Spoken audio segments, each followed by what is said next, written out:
तो दोस्तों शुरू करते हैं आज की इंफ्रा न्यूज। पहली खबर जो आ रही है वो है आरआरटीएस, ये हमारे नमो भारत रीजनल रेल सिस्टम से रिलेटेड, जहां पर पूरे देश में 2900 kilometre of potential RRTS corridors को आइडेंटिफाई किया गया है। अब इसका साफ मतलब ये नहीं है कि इन सबको बनाया जाएगा। जो इकोनॉमिक सर्वे 2025-26 है, वहां पर जो सर्वेस वगैरह होते हैं उसके अंदर ये लिखा गया है, यानी कि बेसिक लेवल पे ये आइडेंटिफाई किया गया है कि देश भर में 2900 किलोमीटर से ज्यादा ऐसे सिटी पेयर्स है जिनको इस तरीके के सिस्टम के साथ में कनेक्ट किया जा सकता है। बेसिकली सिर्फ पॉसिबिलिटी बताई गई है, इसके ऊपर कोई भी अब तक ऐसे काम शुरू हुआ या होगा ये गारंटी नहीं है। बात करें अगर कुछ कॉरिडोर्स की जो इकोनॉमिक सर्वे में मेंशन्ड है, तो बेंगलुरु, मैसूरू, तुमकुरू, होसूर, चेन्नई, वेल्लोर, विलुपुरम, चेंगलपट्टू, हैदराबाद, वारंगल, इन जैसे कई इंपॉर्टेंट कॉरिडोर साउथ में मेंशन किए गए हैं। अब ऑब्वियसली इसका मतलब ये नहीं होता है कॉरिडोर बन जाएंगे यहाँ पर, लेकिन पोटेंशियल दिखने का, जैसे स्टेट गवर्नमेंट आने वाले 5 साल 10 साल के अंदर इनमें से एटलीस्ट कुछ कॉरिडोर्स को उठा सकती है एग्जीक्यूशन के लिए। अगली खबर दोस्तों जो आ रही है वो है ब्रिटिश यूनिवर्सिटीज के भारत आने से रिलेटेड, जहां पर 9 ब्रिटिश यूनिवर्सिटीज प्रिपेयर कर रही है to establish the campuses across India. तो ब्रिटिश काउंसिल के एक रिप्रेजेंटेटिव ने एक इंटरव्यू के दौरान ये को कहा कि इस तरीके का चीज वो सोच रहे हैं और अगले 10 सालों के अंदर ये किया जाएगा। दोस्तों भारत ने न्यू एनईपी के अंतर्गत उसके बाद में कुछ नए स्टेट लेवल पॉलिसीज के हिसाब से काफी अच्छा एनवायरमेंट बनाया है इन यूनिवर्सिटीज को भारत में कैंपस लगाने के लिए। वैसे भी ये फॉरेन यूनिवर्सिटीज जो है इंडियन स्टूडेंट्स पे, यानी स्टूडेंट्स पे बहुत सारा डिपेंड करती ही है, और इन्होंने वैसे भी ओवरसीज कैंपस दूसरे जगहों पे खोले हैं, उनके लिए भी पैसा बनाने की अच्छी अपॉर्चुनिटी होती है। और भारत के लिए high level of skill development, global standards पे जो है बच्चों को पढ़ाने का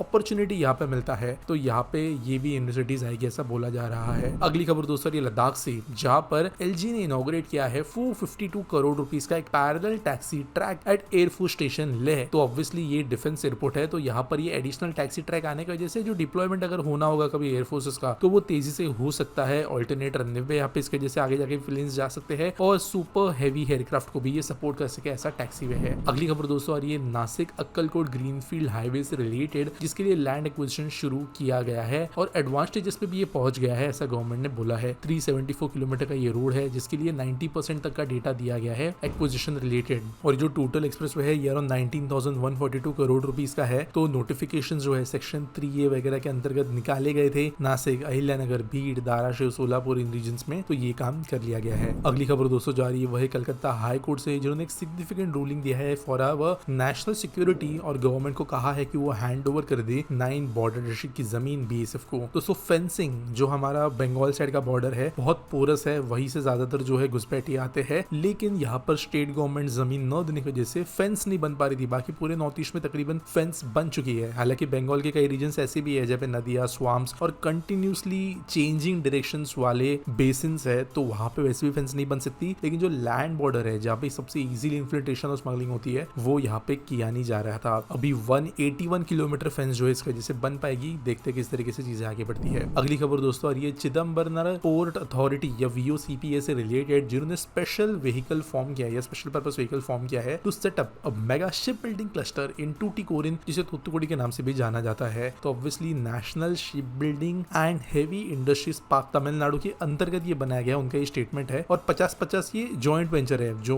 VOCPA और state industries promotion corporation of Tamil Nadu SIPCOT इनके बीच का। तो वैसे भी शिप बिल्डिंग रिलेटेड जो है कई स्टेट्स मेजरली काम कर रहे हैं, महाराष्ट्र, गुजरात उनमें से भी एक है, और अभी तमिलनाडु के अंदर भी मेजर यहाँ पे काम आगे बढ़ते हुए नजर आ रहा है। आज के एसपीटी सॉल्व के बारे में बात करें तो वीरू 4990 पूछते हैं how much MOUs can be trusted since it can be cancelled. तो देखो MOU ना एक इंडिकेशन होता है, और MOU का डेटा अक्रॉस इंडिया वेरी करता है अलग अलग सेक्टर्स के अंदर। जैसे अगर हम इंडस्ट्रियल इन्वेस्टमेंट की बात करें तो महाराष्ट्र, तमिलनाडु जैसे स्टेट्स है जो 75-80 कुछ ईयर्स में तो 90% से ज्यादा MOUs को जो है खरा उतार चुके हैं। कुछ स्टेट्स ऐसे है जो MOU 2020 में साइन करते हैं और एक्चुअल में इन्वेस्टमेंट जो है 2024-25 में कुछ लेवल पे, नाम भर के लेवल पे शुरू होती है, जबकि कुछ स्टेट्स ऐसे होते हैं जहाँ पे 90% MOUs जो होते हैं वो कभी भी फाइनली बन नहीं पाते। डिपेंड करता है कि MOU साइन करने के लिए जो बॉडीज फॉर्म की गई है वो किस तरीके से काम कर रही है। अगर वहाँ पे ब्यूरोक्रेट्स ऐसे बिठाए गए हैं जिनको सिर्फ नंबर से मतलब है, तो वो किसी से भी MOU साइन कराती है, जो हमने देखा है कि मतलब एग्जिस्ट नहीं करने वाली EV कंपनी के साथ में 1 बिलियन का MOU साइन कर रहे हैं ताकि नंबर्स दिखाए जा सके। जबकि कुछ स्टेट्स ऐसे हैं जो कम साइन करते हैं और उसको सच निकल कर लाते हैं, जबकि कुछ ऐसे जो ज्यादा साइन करते हैं लेकिन अच्छे से साइन करते हैं, तो आगे एक्टिविटी होती है। MOU के बाद में सबसे इंपॉर्टेंट ये होता है कि कंपनी अगर इंटरेस्टेड है तो उसको स्टेट लेवल पे सपोर्ट अच्छा होना चाहिए। अगर किसी ने MOU साइन कर लिया फिर बाद में गवर्नमेंट 1 साल जमीन जमीन नहीं दे रही है फैक्ट्री लगाने, तो वो कंपनी तो ऑब्वियसली कहीं और जाएगी या एग्जिट लेगी। तो वो भी कई स्टेट्स के अंदर, चाहे वो पॉलिटिकल क्लाइमेट हो, पॉलिसी वाइज चीजें हो, ये एमओयू उसको कभी भी 100% तक पहुंचने नहीं देती। लेकिन एमओयू एक बहुत अच्छा इंडिकेशन होता है कि एक्चुअल में डायरेक्शन किस तरफ जा रही है, क्योंकि एमओयू भी कोई इस तरीके से साइन करता नहीं है, क्योंकि एमओयू के मुकरने के बाद में अच्छी कंपनी जो होती है, स्पेशली जिनका अच्छा ट्रस्ट है बाहर मार्केट में, उनकी बदनामी होती है और वो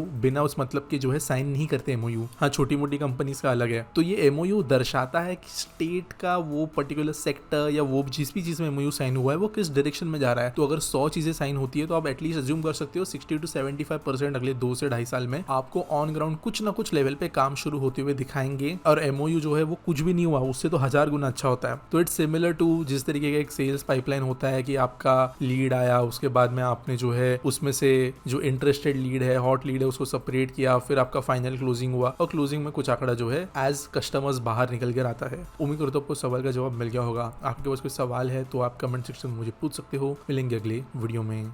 इंडिया की सबसे आइकॉनिक इंजीनियरिं कहानियां अब आपके वॉल पे।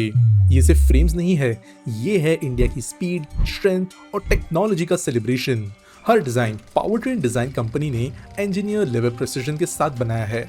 हर frame high quality 3D printed technology के साथ में बनाई गई है।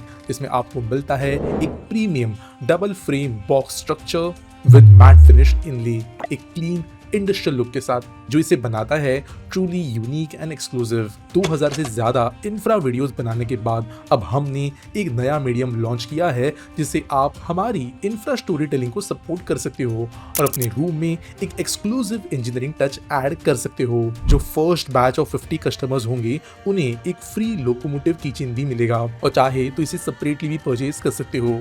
तो अगर आप हमें सपोर्ट करना चाहते हो तो ये in house developed infra frame आप परचेज कर सकते हो डिस्क्रिप्शन और पिन कमेंट में दिए गए लिंक के साथ।